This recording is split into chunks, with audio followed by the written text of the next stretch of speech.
Entre éducation et culture, il n'y a qu'un pas. Le vendredi dernier, l'ONG Urgence Solidarité a organisé une conférence de presse marquant l'ouverture de la deuxième édition de la Nuit des Contes dans la commune de Yopougon. Cette année, la Nuit des Contes se tiendra le 6 avril à Yopougon sous le thème « Racontons notre histoire pour préserver notre héritage culturel ». Cet événement a pour objectif de promouvoir la culture africaine en général et celle du peuple Lobi en particulier. Nous témoigne Sandrine Kwame, Richard Akeke, commenté par Mon Désir Nascimento. Des mets et des danses traditionnelles issues du répertoire culturel Lobi. Voici un avant-goût de ce qui sera à l'honneur à la seconde édition de la Nuit des Contes.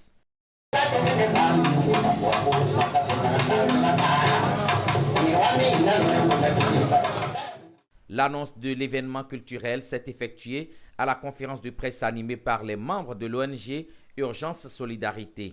Ce rendez-vous sera l'occasion de célébrer l'art ancestral de la narration et de transmettre les histoires traditionnelles de génération en génération. Les initiateurs ont souligné l'importance de préserver et de valoriser le patrimoine culturel africain en mettant en évidence l'histoire et les traditions du peuple Lobi.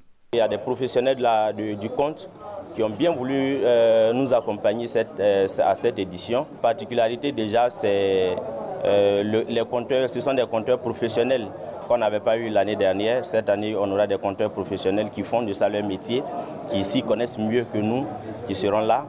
Mais mieux, la journée de demain déjà, à partir de 16 h, vous verrez des expositions d'objets d'art traditionnels Lobi qui seront en vente. Et une panoplie. Après donc les contes, vous verrez justement la prestation, un concert géant avec les artistes qui seront là pour nous soutenir. Pour nous autres qui avons fait un peu le village, on revit en fait un passé que nous avons caressé. Parce que quand vous revenez des travaux champêtres et que après un bon dîner à la belle lune, c'est ça non? Comme on le dit, voilà, donc à la belle étoile. Donc les parents nous racontaient un peu ces contes, tout ça qui ont bercé notre enfance. Je pense que c'est merveilleux qu'ils viennent écouter. Visant à préserver et promouvoir le riche héritage culturel de l'Afrique en mettant en avant la culture Lobi, cette deuxième édition de la Nuit des Contes attend 1 millier de participants.